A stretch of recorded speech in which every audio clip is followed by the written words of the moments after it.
खबरें जो आपको सीधे जोड़ती हैं हमसे, जिनका आपकी जिंदगी पर होता है सीधा असर। खबरों की वही तस्वीर,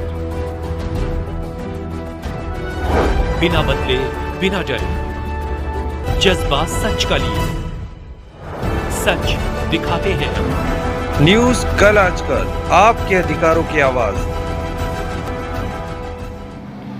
न्यूज कल आजकल को मिली जानकारी के अनुसार इंदौर कलेक्टर कार्यालय पर बड़ी संख्या में शहर से सटे ग्रामीण इलाकों के किसान पहुंचे और जमकर प्रदर्शन किया, जहां कलेक्टर मनीष सिंह को किसान संगठन के लोगों ने ज्ञापन के माध्यम से कहा कि पश्चिमी रिंग रोड और इकोनॉमिक कॉरिडोर के निर्माण को लेकर सैकड़ों किसानों की भूमि अधिग्रहण की जा रही है, जहां किसानों को प्रशासन ने बिना किसी मुआवजे के बात किए बिना उन्हें नोटिस भेज दिया।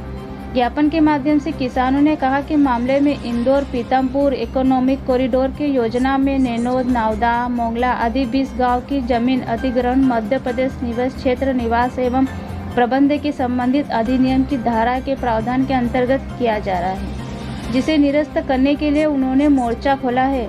इस मामले में कलेक्टर मनीष सिंह ने किसानों से ज्ञापन लिया और किसानों के इस मामले का निराकरण करने का आश्वासन दिया।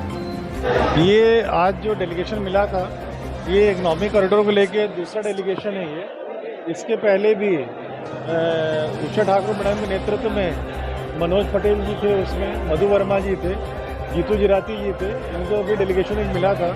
और इसमें बात यही हुई थी कि किसी भी, तब भी मैंने ये बोला था कि किसी भी किसान की सहमति के बगैर कोई ज़मीन नहीं ली जाएगी। ये बहुत ही महत्वाकांक्षी योजनाएं हैं जिसमें किसानों को भी लाभ होगा, शहर के विकास में भी बहुत लाभ होगा। पर किसानों की सहमति ली जाएगी, उनके हस्ताक्षर जब तक नहीं हो जाएंगे सहमति पे, तब तक किसी किसान की ज़मीन नहीं ली जाएगी। इकोनॉमिक कॉरिडोर एक योजना है जो बीजासन मंदिर से धार रोड क्रॉस करते हुए और राव पीथमपुर रोड को क्रॉस करेगी, एबी रोड तक जाएगी। लगभग 6 to 8 लेन सर्विस रोड के साथ में ये सड़क बनेगी। दोनों तरफ 200 मीटर ज़मीन कॉरिडोर लिया गया है। उसमें उसका पूरी रोड की कीमत भी निकलेगी। और जो भूमि स्वामी हैं, इनको एक फार्मूला रहता है जिससे ज़मीन वापस की जाती है। AKVN या MPIDC की बात करें, जो इसमें इम्प्लीमेंटिंग एजेंसी है, ये ज़मीन भी वापस करती है कुछ प्रतिशत और राशि भी देती है। उसकी राशि का भाग कम रहता है, ज़मीन का भाग ज़्यादा रहता है। जब इस प्रकार के विकास कार्य होते हैं, जैसा सुपर कॉरिडोर में देखने में आया या जैसी IDA ने अन्य स्कीम्स लगाई है भी, उसमें ज़मीनें वापस दी जा रही हैं। जो पूर्वत पहले किसान की ज़मीन की कीमत रहती है और जब उसको वापस कुछ प्रतिशत ज़मीन मिलती है, 50% हो, 40% हो, 55% हो, उसकी कीमत पुरानी जो पूरी ज़मीन किसान की रहती है उससे कई गुना अधिक रहती है।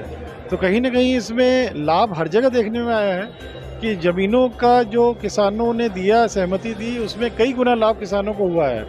इसलिए मुझे भरोसा है कि जितने भी लोग आए थे, आज भी डेलीगेशन आया था, आज के डेलीगेशन के संबंध में जीतू पटवारी जी जो माननीय विधायक जी हैं, उनसे मेरी बात भी हुई थी और उनको, उनके रिलेटिव भी थे इसमें, उनसे भी बात हुई थी। और उससे मेनली उनका यही कहना था कि इसमें चर्चा कर ली जाए एक बार लोगों से और लोगों को संतुष्ट किया जाए, बिना उनकी सहमति के संतुष्टि के न लिया जाए। वही मैंने भी कमिट किया है। बिना इसके MPIDC कार्य नहीं करेगा।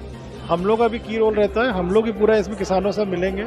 मैं भी अभी नवरात्रि गणेश जी की स्थापना का जब पूरा हो जाएगा विधान, ये इसके उपरांत 10 दिन के बाद मैं भी मौके पे जाऊंगा और किसानों से चर्चा भी करेंगे। रक्षा विभाग में हम कुछ कर्मचारियों को पुरस्कृत करने जा रहे हैं। इंदौर नैनोन से पीथमपुर रोड तक 17 गांव जद में आ रहे हैं, जिसमें हमारे बीच में बगैर बैठे हमें नोटिस दे दिए गए। कलेक्टर साहब और सब अधिकारी बोलते हैं, राजनीतिक पार्टी वाले बोलते हैं कि हम किसानों के बीच में बैठकर पहले बताएंगे उसके बाद लेंगे, लेकिन बाले नोटिस भी दे दिए जाते हैं और ऊपर से हमको समझाने भी आते हैं। तो आज कलेक्टर साहब से मांग करने आए थे कि ये योजना को जितनी जल्द हो निरस्त करी जाए।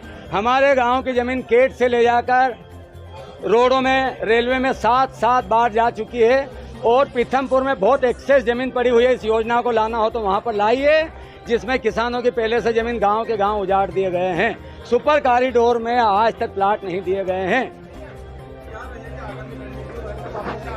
कलेक्टर साहब ने बोला है कि सब गांव में 2-2 जने की कमेटी बना लो, जबकि ये बात पहले भी बोली जा सकती थी। हम आज उनको विघ्न हरण का रूप देकर हम यहाँ आए, उनसे निवेदन करा, शांतिपूर्ण, आपने देखा होगा पूरे इंदौर जिले में आते इतना शांतिपूर्ण किसान या कोई भी नहीं आया। कलेक्टर साहब ने 2-2 की कमेटी बनाने का और फिर बोला 21 आएगा और समझाएगा, लेकिन कुछ भी समझाओ, हमको ज़मीन नहीं देना, सिरे से खारिज करना, नहीं देना, नहीं देना।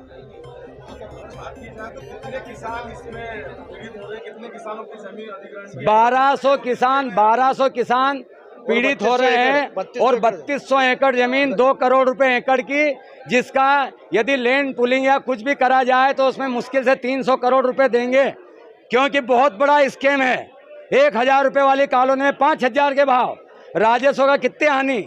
जिस गांव में 1 करोड़ रुपए बीघे की जमीन, वहां पर 10,000 रुपए भी गाइडलाइन नहीं है। राजस्व इकट्ठा बहुत हो सकता है, इनका कहना हम तो कम करेंगे, जबकि सुप्रीम कोर्ट का आदेश है कि हर साल 5% गाइडलाइन बनाई जाए, क्योंकि हमारा अधिग्रहण करना है, इसलिए गुमराह करके गाइडलाइनें कम की जाती है। इस योजना को पढ़े लिखे किसान, जो इंजीनियर और वकील है हमारे गांव में, वो सब समझ गए हैं। अब सिर्फ विश्वास है तो हमारे शिवराज जी पे किसान पुत्र उनके तक सही बात जा नहीं पाई है, और आप स्वयं पत्रकार बंधु हैं, आपके ऊपर ज्यादा डिपेंड। कमिश्नर साहब के पास जाएंगे, उसके बाद में भोपाल में जाएंगे और चटनी रोटी खाएंगे, जमीन को बचाएंगे। मुकेश काका पटवारी।